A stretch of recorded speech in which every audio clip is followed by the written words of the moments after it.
Cool. So, good evening, guys. Um, to all of you on the call live, I hope you've all had a really good week so far.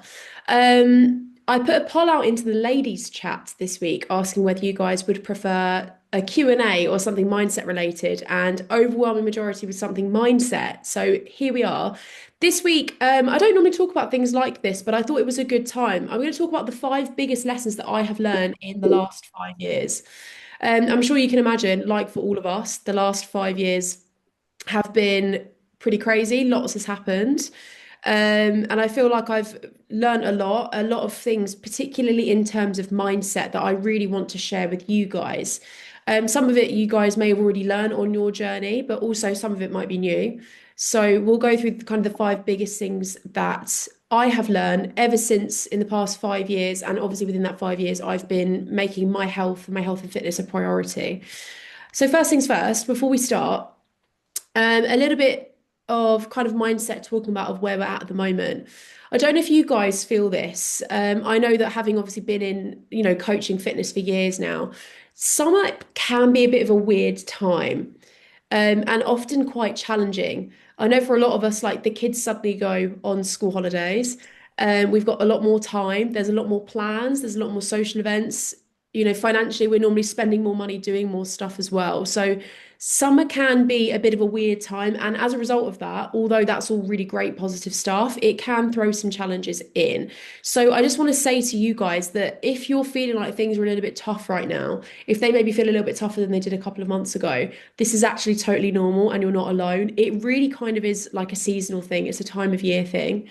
If you're going through a time right now, let's say the kids have just come onto summer holidays, you're like running around ragged, you don't feel like you have a lot of time for yourself. Always remember your floor and remember your ceiling. I've talked to so many of you guys about this, but just in case there's some new faces on tonight that haven't heard this before, what I mean by this is if the ceiling for us is a week where we have no distractions, nothing goes wrong, we have a really good week, and we get everything ticked off. Like you hit all your workouts, you track all your meals, stick to your nutrition, you get your steps in, you sleep well, you drink your water, all of that good stuff. If that is our ceiling and that's everything perfect, when we have weeks where challenges come up and things are tougher than normal, you need to remember your floor. The floor instead is I want you to pick three things that you think this week you can stick to no matter what, even if things are a bit crazy. And they can be three things that are really attainable and realistic for you and your life. So it might be, I know for a fact that I'm going to sleep well. I'm going to do a bit of meal prepping and make sure I prep some protein sources, and I'm going to make sure that all my food is tracked. If those are your three, I want you to pick them and I want you to commit to them. This will really help you if things do feel a bit weird, if things do feel a bit hectic now, which I know for a lot of you guys that I've chatted to, this is the case right now. If you commit to that and commit to your floor, you're going to make sure that you're still ticking off some of your non-negotiables and you're still moving the needle forwards, and you're not going to feel like you're completely floundering and failing and not getting anything done. There's always a win. There's always something that you can stick to, even if it's not perfect. I'm going to talk about this more in a second, but I always say to you guys, consistency over perfection. Consistency will always win. So if you're in the thick of it right now, stick to your floor, pick those three things, and don't worry about the ceiling. We can come back to the ceiling when things calm down and when things feel a little bit less hectic. And the final thing I've put is just remember to eat your frog as well. Eat your frog is the things that you need to do that you know you should be doing that you maybe necessarily don't enjoy doing. For example, if you had to eat a frog, we wouldn't really want to eat a frog ideally. So make sure that if you were going to eat your frog, you would eat it at the start of the day, because otherwise you'd worry about doing it all day. And then when you come to doing it at the end of your day, it's kind of like going through the pain of doing it twice. So if for you right now, you're like, I absolutely hate getting my daily steps in, I don't enjoy it, or getting into the gym right now feels quite hard, I want you to pick that thing and I want you to commit to doing it at the start of your day and eating your frog at the beginning of your day. Once you do that, it's going to be done out the way. You don't have to think about it. You're going to have so much more mental headspace to think about other stuff. So I want anyone that is listening to this live or listening back that is struggling a little bit, I want you to remember these two things and commit to them. And I promise you things will get easier next week. So that's mindset kind of for this week specifically. We'll dive into kind of the main bulk of the call. So like I said, I'm going to go through the five biggest lessons that I want to share with you from the last 5 years that I've learned. Um, I don't know if many people know this, but I am probably the least likely person in my year at school to be someone that is a personal trainer and a coach. All of my friends from school think it is absolutely hilarious that I am a coach, and they still can't get over it, even though it's been like 5 years.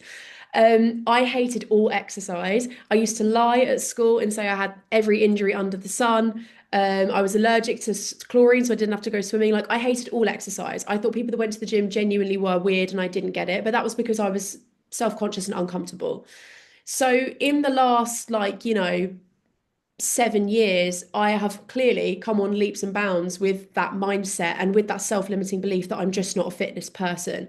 And in the last 5 years, 7 years, 10 years specifically, that has changed exponentially for me. And I'm just mentioning that because for those of you that maybe feel like, oh, I'm not a fitness person, or this doesn't come easy to me, fitness and health doesn't come easy to me, believe me, I felt every single one of those emotions growing up and being younger.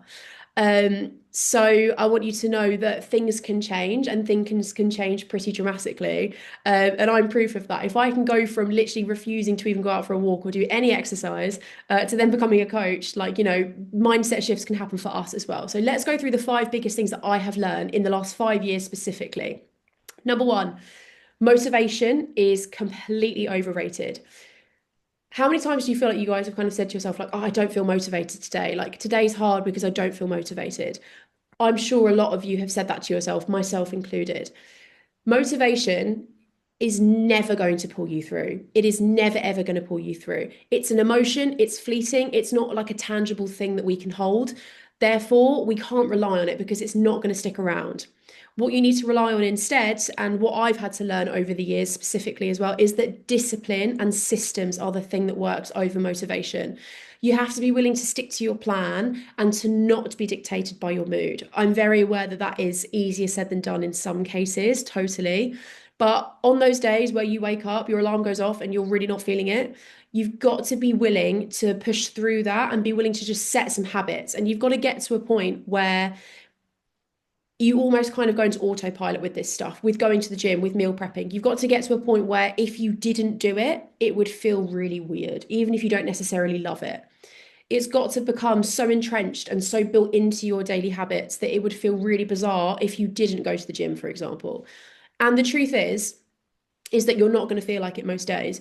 I don't know anyone from being in the fitness industry, from meeting all people from all different walks of life. I do not know anybody that is motivated to work out and to do and to prioritize their health all the time. It comes and goes, but the consistency is built through routines and through setting boundaries and setting things for yourself that you're going to say, this is an absolute non-negotiable for me and I'm going to do this.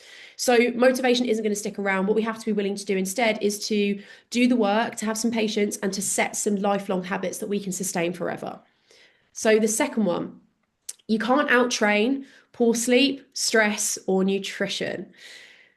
The biggest breakthroughs for me over the last 5 years plus, I've been in this game kind of, I think 7, nearly 10 years now, but in the last 5 years specifically, the biggest breakthroughs have always come for me when I have stopped obsessing over just my workouts and thinking, oh, I didn't have the perfect workout.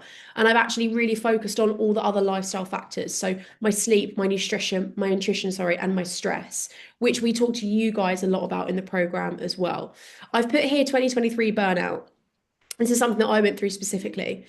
Um, I was burning the candle at both ends, running a business, trying to train, balancing everything, and I really did put my health on the back burner. I was going into the gym, but I wasn't taking care of myself in any other way. And this is before kind of like we set up our online coaching business. This is when I was an in-person PT still. I was literally commuting to London 3 hours a day, working in a gym in London, working all day, coming home, working in the evening, and I completely burnt out. And that is because I was not looking after myself outside of the gym. So you cannot out-train if your sleep is poor, if your stress is really high, and if you're not focusing on nutrition at all. These are things that are just as important as your workouts and things that really need to be focused on and things that are just as important. And I've learned that the hard way throughout the years of having some times of burnout like that. Maybe you guys have felt that as well. But these things that we talk about are absolutely crucial and things that we need to be working on 100%. Number three, perfection is the enemy of progress. I said this earlier in the call that I was going to delve into this, but getting rid of that perfectionist mindset is going to change the game for you in so many ways, and it did for me. I was always someone that obsessed over the finer details. I'd identify as a perfectionist and I'd say, no, if it's not 100% perfect, like it's ruined and I haven't done it. You guys might feel this as well. You might have had some times where you've gone, oh, well, I didn't get all of my steps in. I missed a few, or I didn't track absolutely everything. And as a result of that, you feel like, oh, well, it wasn't perfect. So I've blown the whole day and I've ruined everything. I've ruined all of my progress. You might be somebody that feels like you've had that mindset before. I definitely have over the years. This perfectionist mindset will really hold you back with your health and fitness, and not with health and not with just health and fitness, but I think for anything in life as well, like anything worthwhile that takes time. I feel like I wasted so much time in the beginning trying to chase 100% perfection instead of just focusing on 80% consistency. If you focus on trying to just be consistent 80% of the time rather than trying to focus on being 100% perfect just for those few short days, you're going to see way more results, not just physically, but mentally as well. Things like when you go on holiday, like when you get sick, you're going to have off weeks, you're going to have setbacks along the way. They are going to happen on this journey, particularly because our health and fitness is a lifelong thing, right? There's going to be so many setbacks that we have, and I'm sure a lot of you guys have experienced those before. But if we let those setbacks think that we've ruined everything and really get in our head about that, that is going to really derail us more than the actual setback will. So if you're someone that's really hard on yourself and you honestly think listening to this, I am really, if you think you are really hard on yourself, if you expect perfection from yourself all the time, you've got to shed that mindset and you've got to just focus on progress and you've just got to focus on consistency as much as possible. Not only will your results physically be better, mentally, you will feel such a relief of stress and you'll actually start to enjoy this whole health and fitness thing a lot more, ironically. Like as soon as you start to let go a little bit and just not try and be perfect, this whole thing actually becomes way more fun. We've got two more. Number four, being able to prioritize my health is a privilege.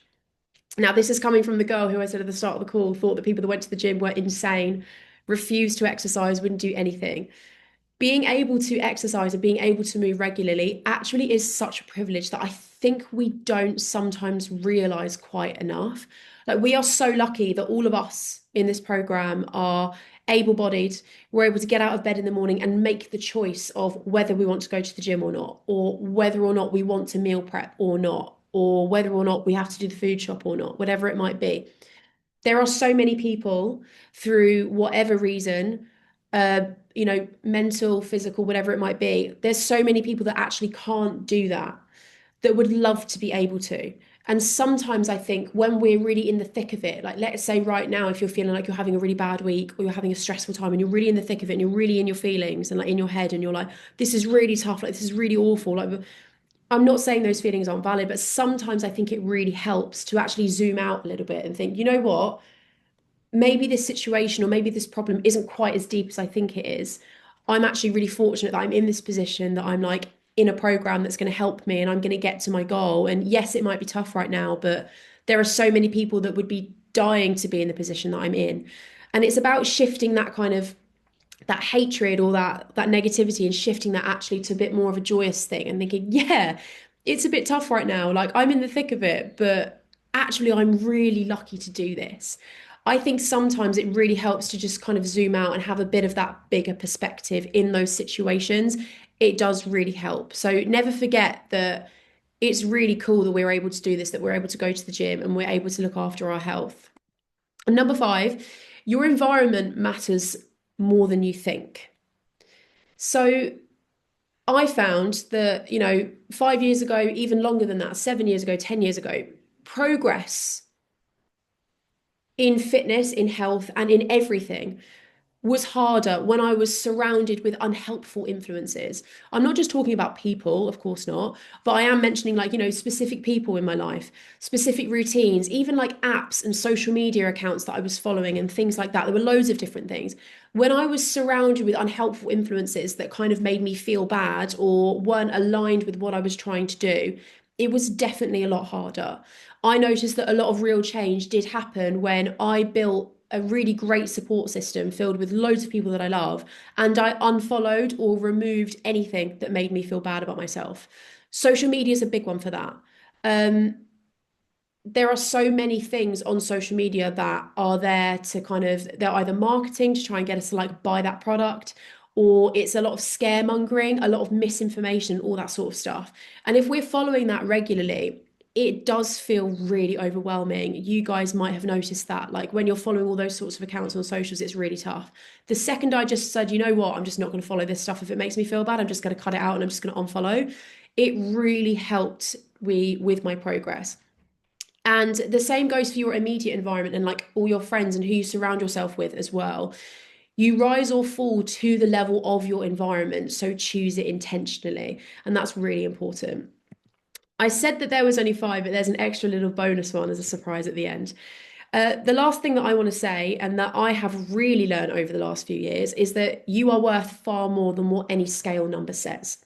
Now, I know that we're all in this program and you guys are all here because you want help getting your goals, and that is fantastic. And pretty much all of our goals are physical. A lot of them are physical. And there is absolutely nothing wrong with that. That's really valid and that's a great thing. Looking after our health is important. But sometimes I think on the flip side, what that can do is sometimes it can cause us to become maybe slightly fixated on what the number on the scale says. I've been there. I know how that feels. But I think because we're so focused on the numbers a lot of the time, sometimes it's hard to remember that that's not the only metric of progress. And when your mindset shifts away from scale obsession, from negative self-talk, from any like emotional eating or like any habits that we may have brought up over the years, when we start to shift away from that, that is actually when, ironically, the most physical changes happen.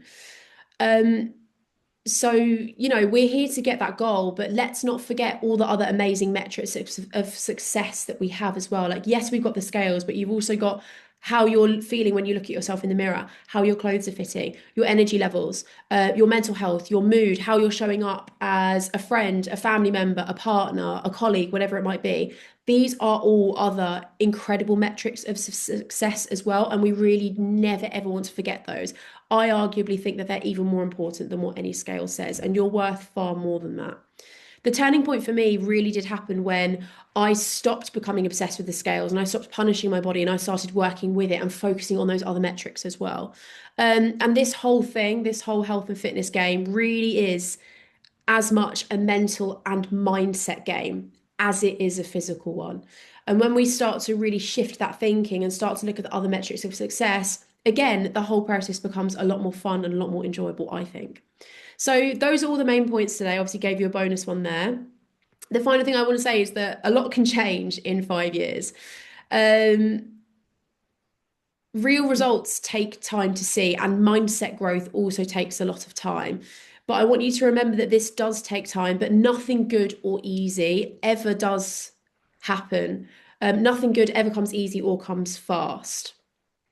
Tough situations now will create a much easier life later on. And that is something I want you guys to always remember. The reverse is also true. If we choose the easier life now, if we just choose the easy option now, it will create tougher situations later on as well. Both of them are very true. So I want you guys to remember that. Especially if any of you guys are watching this now and maybe you're really near the start of your journey, like you've recently joined the program. A lot of this game is staying consistent and having the patience to and the willingness to kind of be in this for the long game, because that's how we get a life-changing result and that's how we're able to kind of maintain it for life. So I want you guys to take that energy and take it forwards. And I want you guys to also think about which one of these out of the six ones that I gave you, like which one resonated with you guys the most? Like which one do you think really hit home the most? That's everything for this week. Really good to see so many of you guys here live as always. I'm going to let you all go and enjoy your evening. To those of you watching back as well, if anybody would like to ask me a question, as always, you know where I am, just drop me a message. But I'm going to let you guys go. Well done. And midweek, let's take this energy and finish the rest of the week really strong. Cool. Thanks, guys. See you later.